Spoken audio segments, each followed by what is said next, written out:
We're going to head over now and speak to Maria at Malagalingo and on the Skype, so hopefully it's a good connection. How are you, Maria?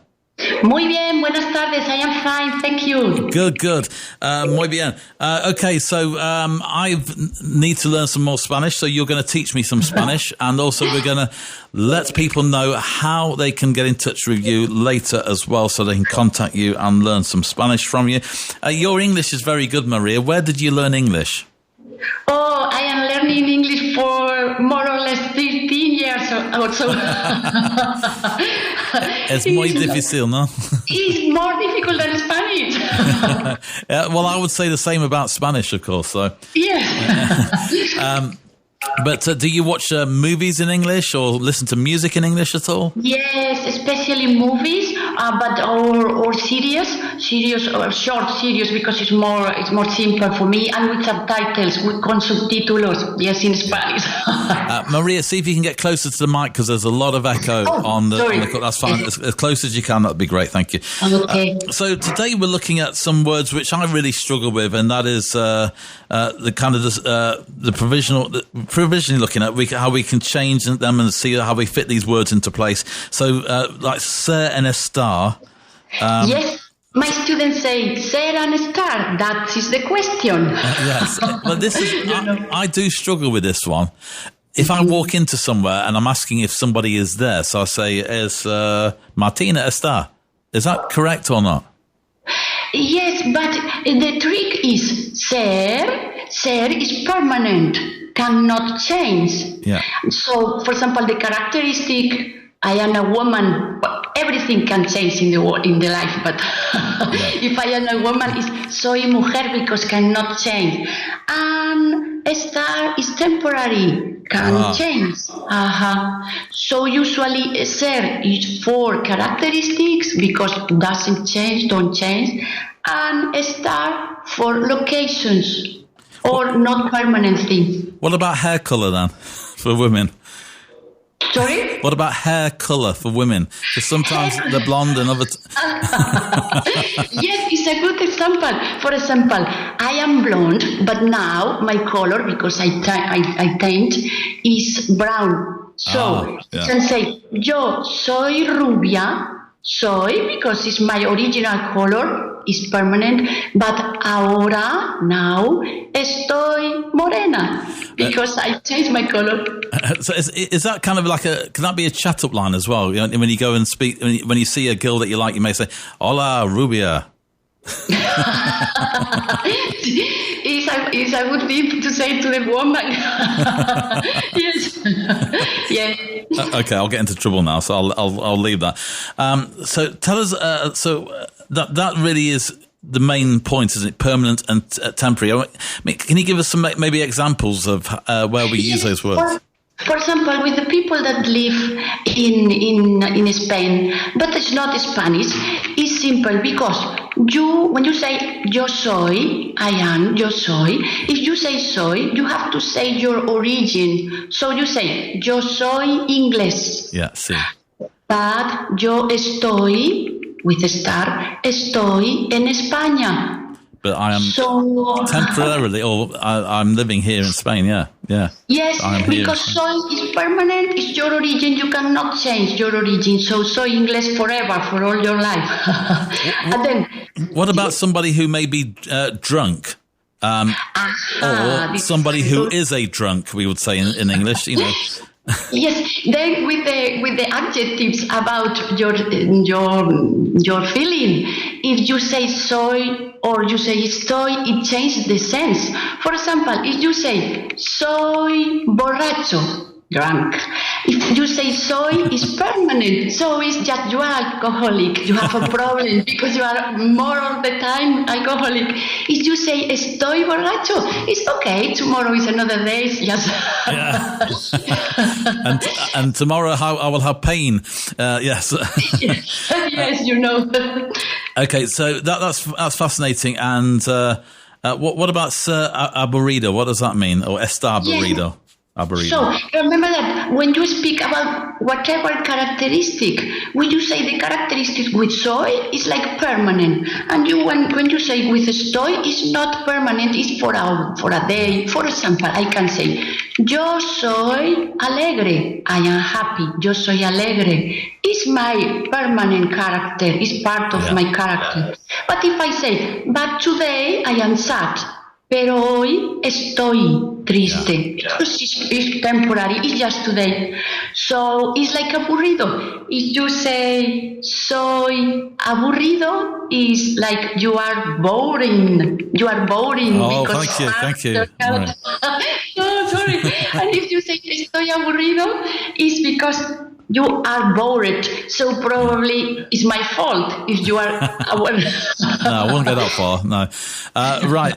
Okay, so that's interesting. Now, this is the one I also get mixed up on, and that is por and para. I tend to say, and we in English use for a lot. So, and we use for in places that Spanish wouldn't use for. So, and I did this classic the other day. I said something with para in it, and my wife said to me, "You don't need to use para in that Spanish sentence." So it is quite difficult. Yes, and there are a lot of uses, but the first trick is para. Usually is when it's after para, is a person. For example, para ti, un regalo, a gift for you, para ti, or para mi hermana, para mi madre. So it's para and person. And por plus money, after money. Por example, I bought un regalo para ti por 10 euros. 10 euros. Okay, I remember that. So, por. Is there any other example? I mean, what about una taza para el café? And also para plus use when you speak about the uses. For example, una taza para el café or una guitarra, a guitar para tocar música clásica, to play classic music. So it's the use that you have for the things, the use. And also it can mean a goal or destination. So por and para, how does that work? Yes, and then the other trick is para is the goal, the destination, the final destination, and por is the route. For example, I am in Torrox. If I take a bus, I say, this bus va para Malaga, because it's the final, the goal, destination, para Malaga. That's good, yeah.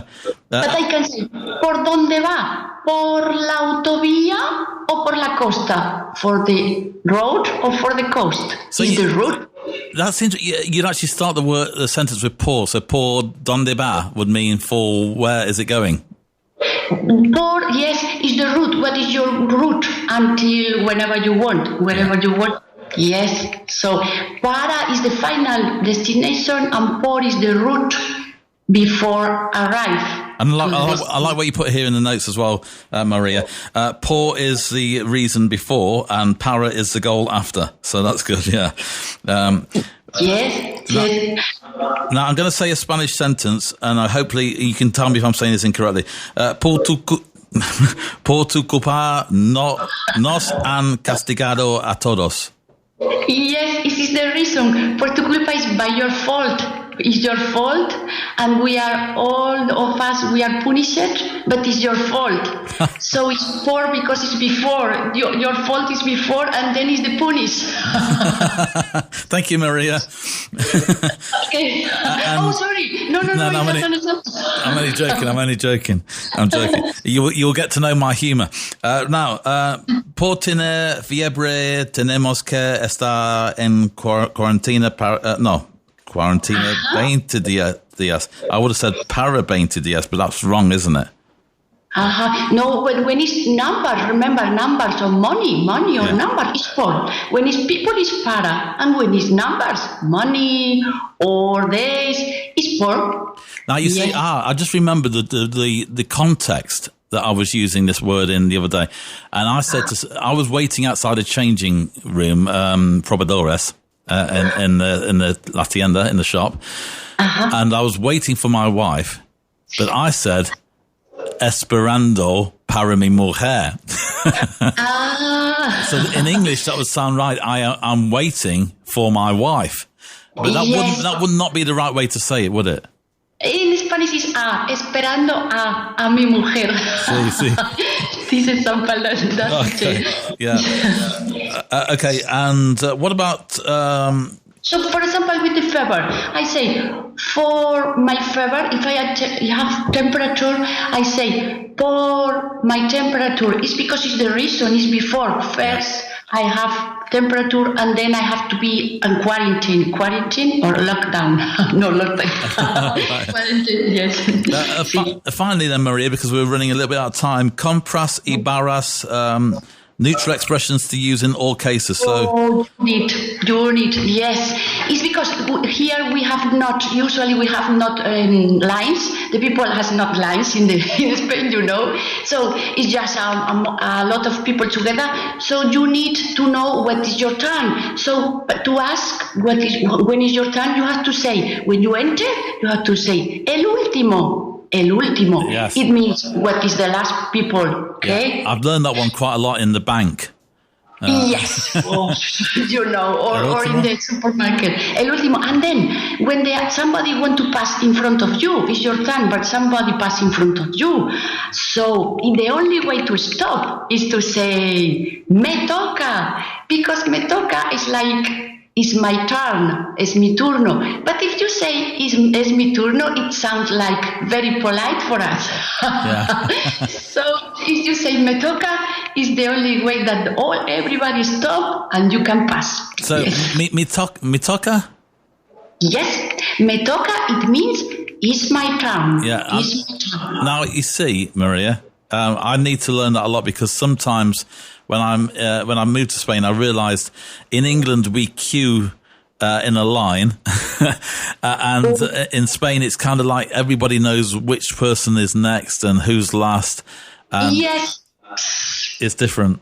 Yeah. Yes, it's because you need this one. You need to say el último to know when is your turn, and then you have to say me toca when somebody want to pass in front of you and it's your turn. Yes. Okay. Well, Maria, as always, you are doing well to teach me Spanish, so it's great. Now, just quickly, Malagalingo, of course, you're teaching people Spanish every day. If anybody wants to find out more about how they can get some help in learning Spanish, how can they get in touch with you, Maria? Okay, and you can suggest me themes, subjects, or whatever that you need, and I can explain it with you. Okay, lovely. So you're going to be back on the radio with me, aren't you? Oh, sorry, my English is terrified. Sorry. So you'll be back on the radio with me in the future. Yes, whenever you want. Thank you. So okay. So is there a phone number or website that somebody the listeners could visit? Yes, it's just Malagalingo altogether .com. Lovely. Well, Maria, thank you very much. Muchas gracias a ti. Thanks to you. Nice to be here. Thank you. Take care. Thanks a lot.